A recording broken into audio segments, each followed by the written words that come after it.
Selain mengikuti kegiatan sebagaimana selayaknya santri-santri pada umumnya di pesantren, terdapat wadah organisasi di bawah naungan Dirosah atau Departemen Pendidikan yang menghimpun santri-santri yang memiliki bakat dalam dunia tulis-menulis hingga jurnalis. Para santri itu terkumpul dalam organisasi yang bernama Abdiya, salah satu organisasi yang membidangi majalah pesantren dan penerbitan karya-karya santri Nurul Anwar.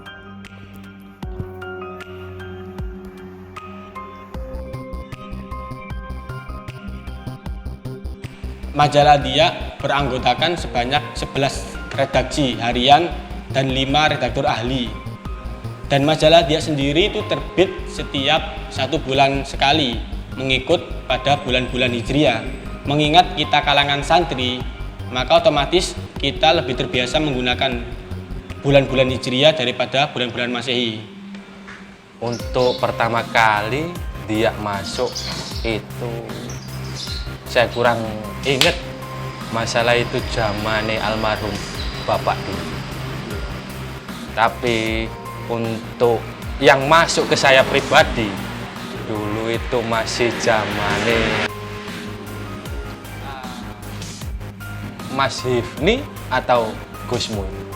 Nah, itu edisi keberapa juga udah lupa lama.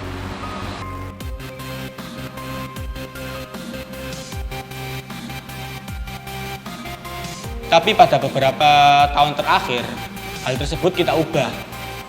Yang mana semula terbit kita mengikut pada bulan Hijriah, kita ganti mengikut pada bulan-bulan Masehi. Mengingat kita juga memiliki pelanggan luar. Jadi, majalah Dia itu tidak hanya terbit di kalangan santri NA sendiri, tapi kita juga memiliki pelanggan-pelanggan luar. Ada yang dari Kawistolegi, ada yang dari Parengan sendiri, dan juga ada yang dari Taman dan sekitarnya.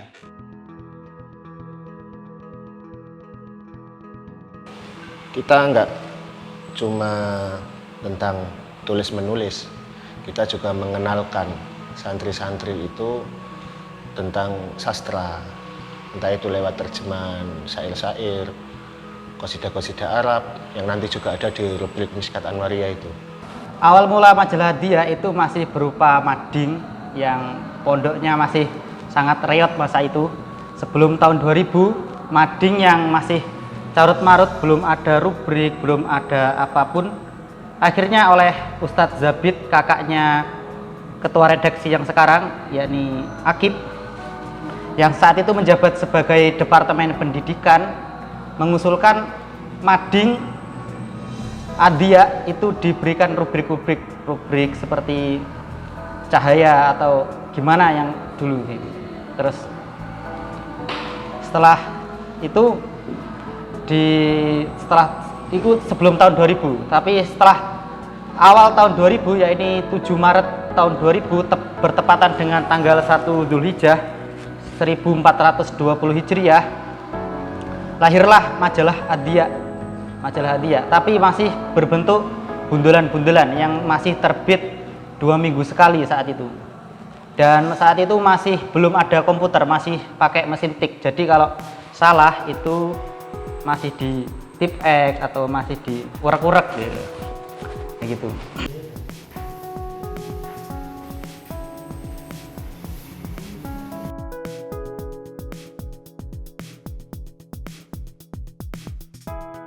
Hal yang bagi saya sulit dalam majalah Dia itu adalah mencari redaksi baru, sebab kita membutuhkan waktu yang sangat panjang, yakni ketika salah satu redaksi atau teman-teman kita keluar atau katakanlah pensiun, seharusnya jauh-jauh hari masing-masing dari kita itu sudah memiliki target atau bidikan untuk calon pengganti tersebut. Dan secara garis besar biasanya, setahu pengalamanku sih, kita mencari redaksi itu lewat dia sering ngirim. Terus yang kedua, dari segi kutu buku, yakni orang tersebut suka membaca. Dan yang ketiga, bakat alami. Dan dari ketiganya tersebut, tentu saja kita mengadakan rapat internal ya kecil-kecilan, terus kita godok bersama-sama. Setelah digodok, kita rapat lagi, digodok lagi, rapat lagi. Dan setelah semua redaksi bilang oke, tapi kok terkadang ada anak yang pilihan kita merasa keberatan dipilih sebagai penulis, ya bagaimana lagi, dan itulah titik sulitnya. Pada sana, ini pada halaman 31 kilo.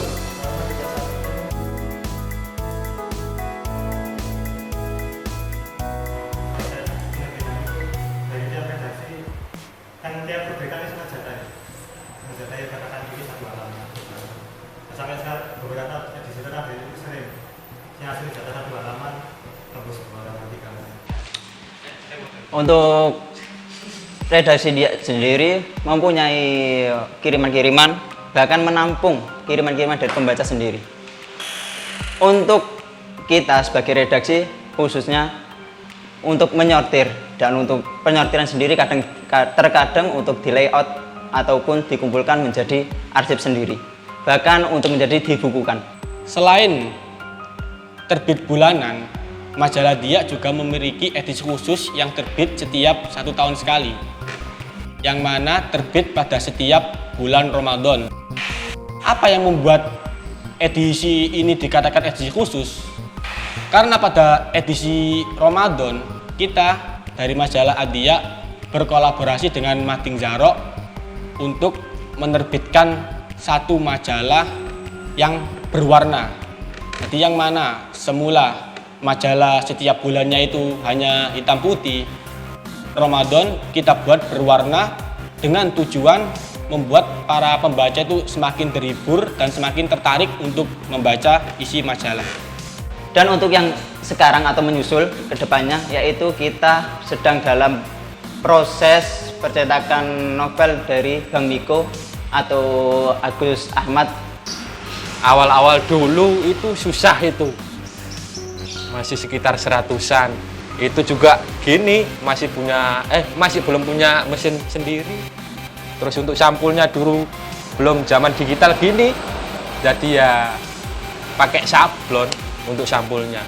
Nah, untuk sablon sendiri ya susahnya minta ampun, dari perihal kecocokan warna, terus prosesnya. Alhamdulillah sekarang udah zaman digital, jadi semuanya lebih mudah. Kendala. Bicara soal kendala dalam penerbitan suatu majalah, saya rasa hampir seluruh organisasi kepenulisan itu mengalami hal yang sama, kendala. Jadi soal kendala saya rasa banyak. Selama ini sejak saya masuk jajaran redaksi itu sangat banyak sekali. Baik itu dari segi non teknis atau yang dari segi teknis. Dulu sempat majalah itu kurang peminatnya. Terus kita rapat, saya sebagai mantan redaksi itu menjelaskan di sini ada rubrik News of Adia, gitu. NOA, disingkat NOA. Itu dulunya kita cuma inginnya seperti wawancara atau apa. Dan ada juga diakbook gitu. Diakbook di situ kita unek-uneknya santri, kita tampung seperti di dinding Facebook. Saat itu dinding Facebook masih rame, nggak seperti sekarang banyak jualan-jualan gitu. Jadi di situ nanti unek-unek ada kita moderatori, ada status dari redaksi sendiri atau kiriman dari santri. Nanti santri-santri lain juga menjawab dan dimoderatori oleh redaksi. Lalu untuk wawancara-wawancara kita mewawancarai yang dekat dengan Syekhuna katakan, atau dengan redaksi-redaksi lama atau yang berpengaruh di pondok, itu kita masukkan juga. Akhirnya majalah ini kita tingkatkan dan akhirnya peminatnya alhamdulillah santri-santri semangat membaca gitu. Kadang mereka juga pengen kirimannya masuk di majalah, tulisannya masuk di majalah. Kadang juga kita bikin sayembara, kita bikin hadiah meskipun itu ya melihat keuangan kita gitu. Kalau contoh dari segi non teknis, soal banyak itu bukan berarti itu bukan berarti di tiap penerbitan itu akan banyak sekali ada kendala, bukan. Tapi di tiap penerbitan ada satu kendala, penerbitan yang lain ada kendala yang lain lagi. Jadi gitu. Jadi bukan satu kali penerbitan itu ada banyak kendala, bukan. Itu dari bicara soal kendala. Kalau soal dari segi non teknis, ya tadi kendala ada yang dari segi teknis, ada yang non teknis. Kalau dari segi non teknis itu yang paling sering saya rasa soal keterlambatan memenuhi deadline. Jadi dari tiap redaksi, ya saya rasa bukan tiap, ya banyak yang terlambat dalam memenuhi deadline. Dan saya rasa itu hal yang wajar, karena selain kita fokus dalam penerbitan majalah, tiap redaksi juga punya kewajiban untuk tetap mengikuti kegiatan ma'had, baik itu berupa belajar mengajar maupun kegiatan sebagai seorang pengurus. Ya. Itu jadi saya rasa itu hal yang wajar. Tapi tetap ketika ada keterlambatan kita tetap menegur. Untuk pengalaman paling berkesan yaitu nggak ada selain dia yang nyetak tapi cash duluan. Udah. Kalau nggak salah itu pas pimretnya itu Mas siapa itu yang dari Cirebon? Ilan. Mas Ilan atau Anwar itu ya? Iya, kalau nggak salah. Gimana itu? Minta sehari jadi, terus tak bantuin, malam ngelebur nggak apa-apa, diiyakan aja. Masalahnya kan apa ya, udah dari lama dia itu pelanggan setia dari awal zaman merintis sampai sekarang. Ini dari di redaksi membangkitkan semangat membaca, meskipun dari tulisan-tulisan Indonesia nanti berkembang di kitab-kitab, di Miskel Anwaria tadi, akhirnya anak-anak tertarik membaca, dan akhirnya mereka juga bisa menulis. Ya kita seperti katanya Imam Ali bin Abi Thalib, ikatlah ilmu dengan menuliskannya. Dan di situ, di Adia ini, kita berusaha mengikat ilmu kita. Itu satu. Kendala yang lain ada dalam penentuan tema. Itu saya rasa juga merupakan kendala. Tapi dengan catatan yakni ketika tidak ada suatu momentum. Jadi ketika ada momentum dalam menentukan tema kita enak. Oh besok ada momentum apa? Itu kita bahas untuk kita jadikan tema. Tapi ketika akan jadi suatu kendala yakni ketika kita tidak ada momen apa-apa. Jadi kita menentukan tema yang bukan momentum. Itu kita menggali, mencari, oh ini apa yang seru, ini apa yang nanti sekiranya membuat para pembaca itu tertarik. Nah, itu diantara kendala dalam menentukan tema. Itu dari segi non teknis, kendala yang non teknis. Ada juga kendala yang berupa teknis, yakni seperti masalah penerbitan.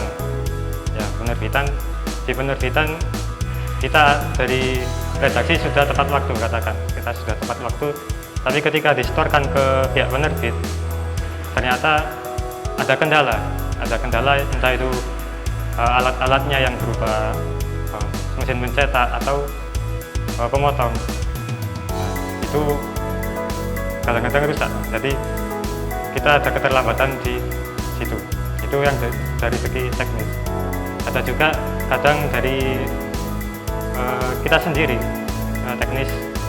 kendala teknis dari kita sendiri. Itu ketika komputer atau ya alat-alat yang kita gunakan sebagai media untuk menerbitkan majalah itu mengalami gangguan. Misal seperti komputer yang hang atau data-data yang tiba-tiba hilang. Nah, itu juga termasuk kendala bagi kita. itu kendala yang teknis. Jadi saya rasa itu kendala yang paling sering kita alami untuk sementara ini. Dan semoga hanya itu saja.